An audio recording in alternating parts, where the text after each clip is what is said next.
La confiance forme la pierre angulaire de toute relation, qu'il s'agisse d'une amitié, d'un partenariat romantique ou d'un lien familial. Dans cette vidéo, nous allons nous plonger dans 10 traits décrits par la philosophie stoïcienne qui devraient lever des drapeaux rouges lorsqu'il s'agit de confiance. Avant tout, il est impératif d'observer et d'évaluer les individus selon ses caractéristiques. Heureusement, c'est un processus simple. Analysez simplement leurs paroles et leurs actions pour discerner leur vraie nature. Maintenant, mettons en lumière chacune de ces personnalités et comprenons pourquoi leur faire confiance est déconseillé. Avant de continuer, assurez-vous d'être abonné à la chaîne et d'activer la cloche de notification pour ne manquer aucune vidéo. Et comme toujours, soyez la meilleure version de vous-même. Passons à la première catégorie, les narcissiques. Lorsque l'on traite avec des individus narcissiques, les stoïciens nous rappellent de ne pas laisser leur comportement perturber notre paix intérieure. Maintenir l'indifférence face à leurs actions égocentriques préserve notre tranquillité mentale au milieu de leur vanité. Considérez ceci, si quelqu'un parle habituellement de lui-même et considère rarement les autres, il est à peine fiable. Son attention est principalement centrée sur lui-même, priorisant constamment ses propres besoins, peu importe qui il est. Faire confiance à un individu narcissique est une entreprise risquée. Il élève son image de soi au-dessus de tout, souvent aux dépens des autres. Ce besoin compulsif d'admiration de soi peut le pousser à prendre des mesures extrêmes pour maintenir la façade désirée. C'est le type de personne qui rejette facilement la faute sur les autres pour ses propres erreurs. Par conséquent, faites preuve de prudence avec ceux qui s'autopromouvent excessivement et imposent leurs opinions sans écouter. La deuxième catégorie est celle des commères. Le stoïcisme nous guide également dans la gestion des commérages et des paroles blessantes. Il souligne l'importance de ne pas accorder trop de poids aux opinions des autres à notre sujet. Si quelqu'un partage facilement des secrets ou répand des informations sur les autres, il est probable qu'il fasse de même avec vous, colportant des ragots dans votre dos. Faire confiance à une commère est une erreur, car son inclination à propager des informations est motivée par le plaisir et non par la discrétion. La troisième catégorie regroupe ceux qui provoquent constamment de l'irritation. Lorsqu'il s'agit de gérer des individus vexants ou manipulateurs, le stoïcisme prône l'autoréflexion plutôt que la réaction émotionnelle. Nous pouvons faire une pause et considérer comment nos propres perceptions et réactions façonnent la situation. Il est compréhensible de perdre patience en période difficile, mais c'est autre chose lorsqu'une personne en particulier vous irrite constamment. Si quelqu'un a systématiquement la capacité de provoquer de l'irritation, il le fait probablement par des provocations subtiles, semant le doute en petites doses presque imperceptibles. Méfiez-vous de ces jeux subtils. Si quelqu'un vous irrite de manière persistante, c'est parce qu'il vous pousse discrètement avec des paroles et des gestes. La quatrième catégorie concerne les indécis. Le stoïcisme nous encourage à nous concentrer sur ce que nous pouvons contrôler, nos décisions et nos actions. Faire confiance à quelqu'un qui hésite perpétuellement dans sa prise de décision est une proposition douteuse. Comment pouvez-vous compter sur quelqu'un qui lutte pour tracer sa propre voie? Son imprévisibilité découle d'une personnalité sous-développée et instable. Faire confiance à une personne indécise revient à confier un outil tranchant à un enfant, dangereux et imprévisible. La cinquième catégorie concerne les hypocrites. Face à ceux qui portent deux masques, le stoïcisme conseille la prudence. Au lieu de se focaliser sur leurs actions, nous devrions nous concentrer sur l'entretien de la vertu en nous-mêmes.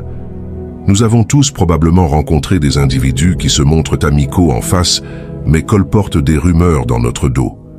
Ce comportement s'étend également aux autres. Soyez prêts à entendre des commentaires désobligeants de la part de ces hypocrites. Lorsque vous remarquez un tel comportement, il est préférable de vous éloigner rapidement de la relation. Ne laissez pas passer l'occasion de maîtriser vos émotions. La sixième catégorie concerne les personnes trop curieuses. Le stoïcisme met l'accent sur la nécessité d'établir des limites dans les conversations et de partager les informations avec discernement. Méfiez-vous de ceux dont la curiosité est insatiable, car elle peut conduire à la divulgation d'informations sensibles. Cette curiosité peut aussi être enracinée dans l'envie.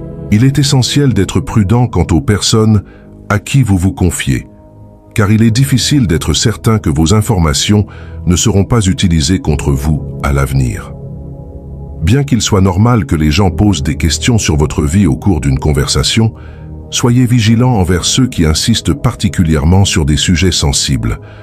De tels individus méritent votre méfiance et, si possible, votre éloignement.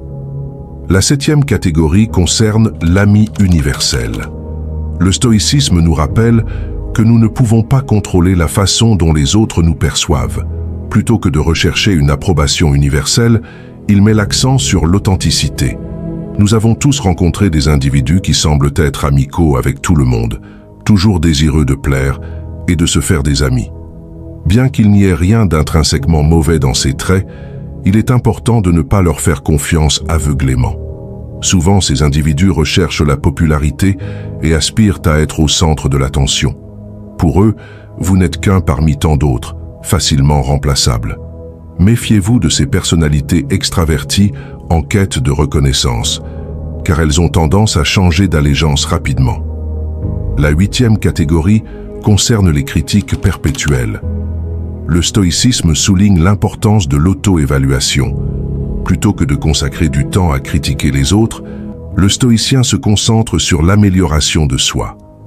Les individus qui critiquent habituellement les autres, recourant souvent au commérage ou aux rumeurs, possèdent probablement un caractère douteux. Ceux qui investissent du temps à dénigrer les autres sont peu susceptibles d'être des individus productifs et responsables. Méfiez-vous de ces critiques, car leur empressement à calomnier autrui suggère un manque de vertu. J'apprécie votre présence si vous êtes arrivé jusqu'ici. Laissez un commentaire si vous faisiez auparavant confiance à quelqu'un présentant des traits de ces catégories. Mais attendez, il reste encore 2 autres types à aborder. La 9e catégorie concerne ceux qui sont perpétuellement embourbés dans des problèmes.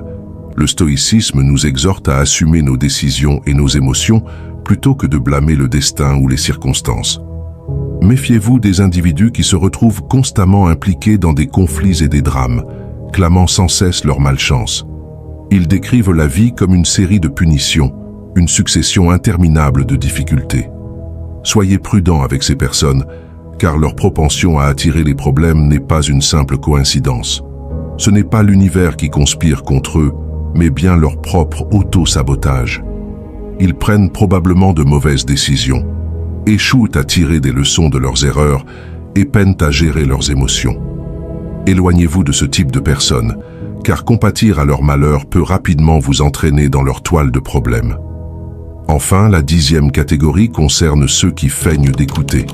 Dans les situations où des gens prétendent écouter, le stoïcisme recommande d'être assertif et, si nécessaire, de se distancier des conversations improductives. Nous avons tous rencontré des individus qui, lorsque vous partagez une idée ou parlez, répondent par un simple « oui » ou « je comprends ». Ce n'est pas seulement agaçant, c'est aussi un manque de respect. Au minimum, une conversation exige une attention sincère. Si vous remarquez que quelqu'un n'écoute pas vraiment, ou pire, est absorbé par son téléphone ou simule son intérêt, il vaut mieux cesser de parler. Discuter avec quelqu'un qui n'est pas réellement engagé est une entreprise vaine. Si cela se produit, n'hésitez pas à vous lever et à partir. Vous n'êtes pas obligé de passer du temps avec quelqu'un qui n'accorde aucune importance à vos pensées. En conclusion, analyser ces différents types d'individus nous offre des enseignements inestimables pour cultiver des relations authentiques et significatives.